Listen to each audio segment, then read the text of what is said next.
നെത്തോലിയും ചാളയാണ് എന്നൊക്കെ ഇട്ടേക്കുന്നത്. ഇവിടെ ഇതിന് ചാള എന്നാണ് പറയാറ്. പിന്നെ നെയ്ച്ചാള, നെയ്മത്തി എന്നൊക്കെ പറയാം.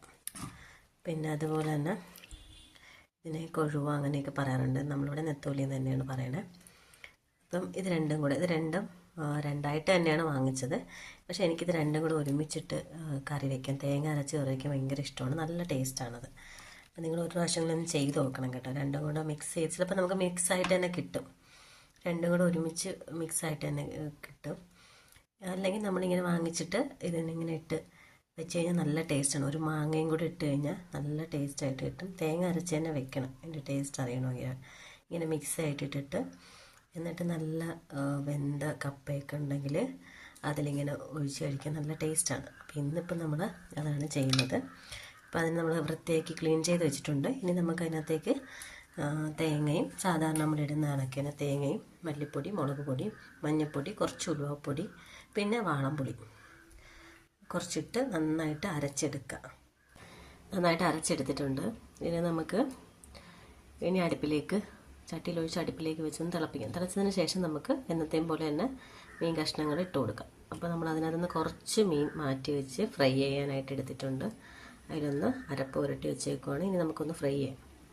ഇനി നമ്മൾ അരപ്പ് അത് അടുപ്പിലേക്ക് വെച്ചിട്ടുണ്ട്, ചട്ടിയിലൊഴിച്ച്. ഇനി നമുക്കിതിനകത്തേക്ക് ഒരു രണ്ട് കഷ്ണം മുരിങ്ങക്കായും അതുപോലെ ഒരു തക്കാളിയും 2 പച്ചമുളകും കൂടെ കട്ട് ചെയ്ത് വെച്ചിട്ടുണ്ട്. നമുക്ക് ഇട്ട് കൊടുക്കാം. ഇനി ഇതൊന്ന് നന്നായിട്ട് തിളയ്ക്കണം. തിളച്ച് വന്നതിന് ശേഷം നമുക്ക് മീൻ കഷ്ണങ്ങൾ ഇട്ട് കൊടുക്കാം. എന്നിട്ട് കുറച്ച് ഉപ്പൂടെ ഇട്ട് കൊടുക്കണം. അപ്പോൾ അരയ്ക്കുന്നത് നമ്മൾ സാധാരണ അരയ്ക്കുന്ന കണക്കിന്, പക്ഷേ കുറച്ച് മുളക് പൊടി കുറച്ച് ഇടാൻ നോക്കുക. കുറച്ച് ഇട്ട് വെക്കാൻ നോക്കുക. അപ്പോഴേ നല്ല ടേസ്റ്റ്. നല്ല എരിവ് വേണ്ട. ഇതിന് പച്ചമുളക് കീറിയിടുന്നതിൻ്റെ ഒരു എരിവ് മതി. പിന്നെ നല്ല മണമുള്ള പച്ചമുളക് കിട്ടും. അതായത് നമ്മൾ വീട്ടിൽ തന്നെ ഉണ്ടാവുന്ന നല്ല മുളക്. അതൊക്കെയാണെങ്കിൽ നല്ല കുറച്ചുകൂടി ടേസ്റ്റ് കൂടുതലായിരിക്കും. അപ്പോൾ എനിക്കത് കിട്ടിയില്ല. പക്ഷേ എന്നാലും നമുക്ക് ഇതിട്ടാലും മതി, നീളമുള്ള പച്ചമുളക് ഇട്ടാലും മതി. അപ്പോൾ ഇത് നന്നായിട്ടൊന്ന് തിളച്ച് വരണം. തിളച്ച് വരുമ്പോൾ നമുക്ക് കഷ്ണങ്ങൾ ഇട്ട് കൊടുക്കാം. ഇതിനകത്ത് സാധാരണ നമ്മൾ അരയ്ക്കുന്നത് പോലെ തന്നെ ഇതിനകത്ത് തേങ്ങയും ഒരു 4-5 ചെറിയ കുഞ്ഞുള്ളിയും നെല്ലിക്ക വലുപ്പത്തിനെടുക്കുന്ന കുറച്ച് വാളംപുളിയും പിന്നെ നമ്മുടെ ആവശ്യത്തിന് മുളക് പൊടി, മല്ലിപ്പൊടി, മഞ്ഞൾപ്പൊടി, ഉലുവപ്പൊടി ഇത്രയിട്ട് നന്നായിട്ട് അരച്ചെടുത്തതിന് ശേഷം നമ്മൾ അരപ്പൊന്ന് തിളപ്പിക്കാൻ വെക്കണം. ഇത്രയാണ് ആയിട്ടുള്ളത്. ഇനി നമുക്ക് ഇതിനകത്തേക്ക് മീൻ തിളച്ച് വരുന്നുണ്ട്. മീൻ്റെ കറി ഒന്ന് തിളച്ച് വരുന്നുണ്ട്. ഇനി നമുക്ക് കഷ്ണങ്ങൾ ഓരോന്നായിട്ട് ഇട്ട് കൊടുക്കാം. മീൻ ഫ്രൈ ചെയ്യാൻ വെച്ചിട്ടുണ്ട്.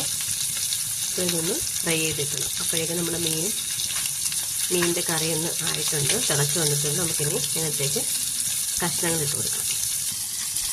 നമുക്ക് ഇനി ഇട്ട് കൊടുക്കാം.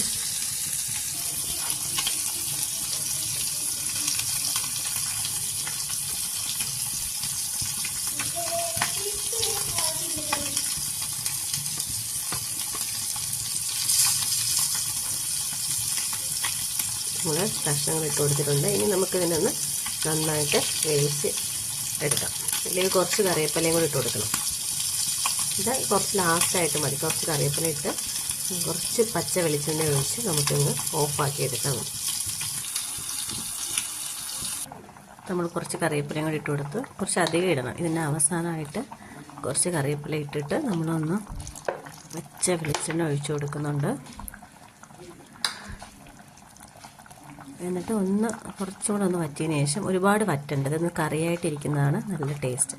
കറിയായിട്ട് നല്ല വെന്ത കപ്പയിൽ ഈ കറി ഒഴിച്ച് കഴിക്കാൻ ഭയങ്കര ടേസ്റ്റാണ്. അപ്പോൾ അതുകൊണ്ട് നല്ല മണവും വരുന്നത്. രണ്ടും കൂടെ ഒരുമിച്ചിട്ട് വെക്കുമ്പോൾ അത് വെച്ച് നോക്കുമ്പോൾ അറിയാം നല്ല ടേസ്റ്റാണ്. അപ്പോൾ എല്ലാവരും ഒന്ന് ട്രൈ ചെയ്ത് നോക്കുക, സപ്പോർട്ട് ചെയ്യുക, സബ്സ്ക്രൈബ് ചെയ്യുക. നന്നായിട്ടൊന്ന് വെന്ത് കഴിഞ്ഞ ഉടനെ നമുക്കിതിനെ ഓഫാക്കാം. അപ്പോൾ എല്ലാവരും ചെയ്ത് നോക്കുക. ഇത് കഴിച്ചിട്ടുള്ളവർ പറയാം കേട്ടോ. ഇങ്ങനെ സാധാരണ മിക്കവാറും വീടുകളിൽ വെക്കാറുണ്ട്.